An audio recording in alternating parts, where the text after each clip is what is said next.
Hello hi అండి. అందరూ ఎలా ఉన్నారండి? వెల్కమ్ టు మై ఛానల్ అండి. ఇక శ్రావణ మాసం స్టార్ట్ అవబోతుంది కదా.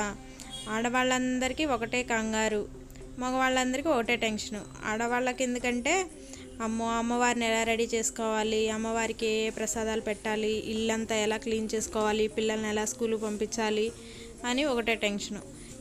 ఇంకా మగవాళ్ళకి వచ్చేసరికి అమ్మ ఇక శ్రావణ మాసం వచ్చేసింది, ఇంకా నాకేం పెడుతుందో ఏమో, ఏ చీరలు అంటదో, ఏ గోల్డ్ వస్తువు కొని పెట్టమంటదో అని ఒకటే టెన్షన్ వాళ్ళకి. ఓకే, ఇంకా మ్యాటర్లోకి వచ్చేద్దామండి. ఇవండి పూజా సామాగ్రి అండి. హడావుడి లేకుండా పూజ అంతా నిదానంగా చేసుకోవడానికి ఇలా నైటే పూజ సామాన్ అంతా శుభ్రంగా క్లీన్ చేసుకోవాలండి. ఇదిగోండి, ఇక్కడ మన ఇంట్లో వాడుకున్న నిమ్మకాయ తొక్కలేనండి ఇవి. వీటిని ఇలా రాగి వస్తువులు ఉంటాయి కదా, వాటితో నైటే శుభ్రంగా క్లీన్ చేసుకొని మనం రెడీగా పెట్టుకున్నాం అనుకోండి, ఉదయాన్నే లేచి హడావుడి లేకుండా పూజ నిదానంగా చేసుకోవచ్చండి.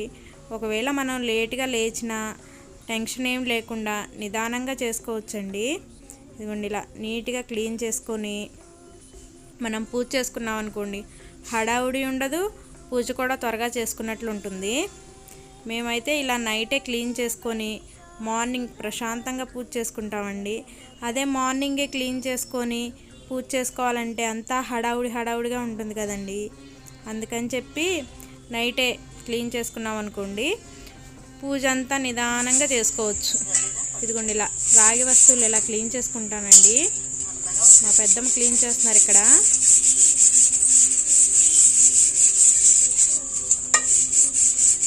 మళ్ళీ ఒక వీడియో తీస్తానండి, ఈ సామాన్ అంతా ఎలాగ దేవుడి దగ్గర ఎలా వాడుకుంటాను ఏంటని చెప్పి మళ్ళీ ఇంకొక వీడియో తీసినప్పుడు ఆ వీడియోలో చెప్తానండి. వరలక్ష్మి వ్రతం ఈ సంవత్సరం ఆగస్టు 16వ తారీఖు వచ్చింది కదండి. వరలక్ష్మి వ్రతం అందరూ తప్పకుండా చేసుకోండి. వీలైనంతలో అమ్మవారిని మనకు తగినట్లుగా పూజించుకొని అమ్మవారి ఆశీర్వాదం పొందండి. ఇలా అమ్మవారి పూజ అందరూ చేసుకోండి. ఇదిగోండి, ఇలా ఈ కవర్ ఉంది కదా, షాపుల్లో ఇస్తారు కదండి, క్లాత్ కవరు. ఈ కవర్ని ఉపయోగించి మేము ఈ పూజ సామాన్ అంతా క్లీన్ చేసుకుంటామండి. ఇది గీట్లు పడకుండా శుభ్రంగా క్లీన్ చేసుకోవడానికి భలే చక్కగా ఉపయోగపడుతుందండి. ఒకసారి మీరు కూడా ట్రై చేసి చూడండి.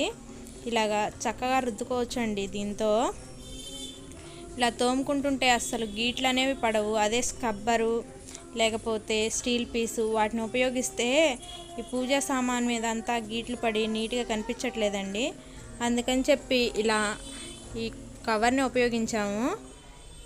ఇదిగోండి, ఇక్కడ కనిపిస్తుంది కదా, ఈ చిన్నది గిన్నె, ఇది వెండి గిన్నెనండి. ఈ గిన్నెలో శివయ్య దగ్గర పాలాభిషేకం చేసుకోవడానికి, పాలు దేవుడికి నైవేద్యంగా పెట్టడానికి ఉపయోగిస్తామండి. ఇప్పుడు తోముతున్నారు కదా ఈ గిన్నె, ఈ చిన్న గిన్నె, ఇది ఎలాగో ఇంట్లో ఖాళీగా పడి ఉంటుంది కదా అని చెప్పి తులసమ్మ దగ్గర అమ్మవారికి దీపారాధన చేసినప్పుడు అది తులసి కోట బయట ఉంటుంది కదండి. దీపారాధన చేస్తుంటే దీపారాధన ఊరికినే కొండెక్కిపోతుంది. సరే ఏం చేయాలా అని ఆలోచిస్తుంటే బుజ్జిముండ గుర్తొచ్చింది. ఇంకా చిన్న గిన్నె ఉంది కదా అని చెప్పి దాన్ని తీసుకొచ్చి అమ్మవారి దగ్గర ఆ గిన్నెలో దీపారాధన చేసి ఆ ప్రమిద అనేది ఆ గిన్నెలో పెట్టేస్తామండి. అప్పుడు చక్కగా వెలుగుతూనే ఉంటుంది. ఇదిగోండి, క్లీన్ చేస్తే ఎలా మెరుస్తున్నాయో చూడండి, తలతల మిలమిలా మెరుస్తున్నాయి కదా. మీరు కూడా ఇలానే కంగారు లేకుండా హడావుడిగా లేకుండా ఇలా చక్కగా క్లీన్ చేసుకొని నైటే ప్రశాంతంగా పూజ చేసుకోవచ్చు. ఇదిగోండి, క్లీన్ చేశాక ఇంకెలా ఉన్నాయో చూపిస్తాను. ఇలా క్లీన్ చేస్తున్నారు. మీ ఇంట్లో మరి మీరు ఎలా చేస్తారండి, అది కూడా కామెంట్ చేయండి.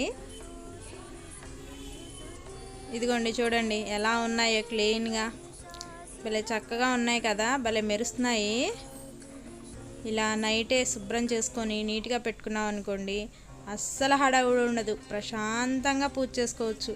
ఇలా నైటే రాగి చెంబులో వాటర్ పోసుకొని, వాటర్ నిండుగా లేవంట మళ్ళీ మా పెద్దమ్మకి, మళ్ళీ వెళ్ళి తీసుకొచ్చి నిండుగా వాటర్ పోసేసి ఇలాగ రూపాయి కాయను, మా ఇంట్లో రుద్రాక్ష ఉందండి, రుద్రాక్ష ఒకటి, పచ్చకర్పూరం, ఇలా చెంబుకి బొట్లు పెట్టుకొని నీట్గా ఇలా కుంకుమ బొట్టు పెట్టుకొని వాటర్లో ఒక పువ్వు వేసుకొని ఇలా అమ్మవారికి గంధము కుంకుమ అంటే ఇష్టం కదండి. ఇలా అమ్మవారికి ఇష్టమైన సుగంధ ద్రవ్యాలన్నీ ఆ వాటర్లో వేసుకొని ఇలా ఈశాన్యం మూల, మా ఇంటికి ఈశాన్యం మూల అండి ఇది, ఈశాన్యం మూలలో ఇలా ఏర్పాటు చేసుకున్నాము. ఈ ఏర్పాటు చేసుకొని ఈ చెంబుని ఇలా పెట్టుకుంటామండి. ఇంకోండి చూడండి, ఇలా చక్కగా ఈశాన్యం మూల ఏర్పాటు. ఇదిగోండి ఇక్కడ పూలు పైన దేవుళ్ళకి అలా పూలు పెట్టేసుకొని ఇలా రాగి చెంబులో వాటర్ పెట్టుకొని ఈశాన్యం మూల పెట్టుకుంటామండి. ఇలా మా ఎంట్రన్స్ డోర్ అండి ఇది. ఇలా ఇంట్లోకి వచ్చేటప్పుడు మన రైట్ హ్యాండ్ వైపు ఉండేటట్లు చూసుకొని ఇలా ఏర్పాటు చేసుకున్నాము.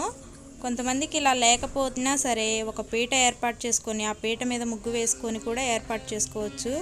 ఓకేనండి, ఈ వీడియో మీకు నచ్చినట్లయితే లైక్ చేయండి. బాయ్ అండి.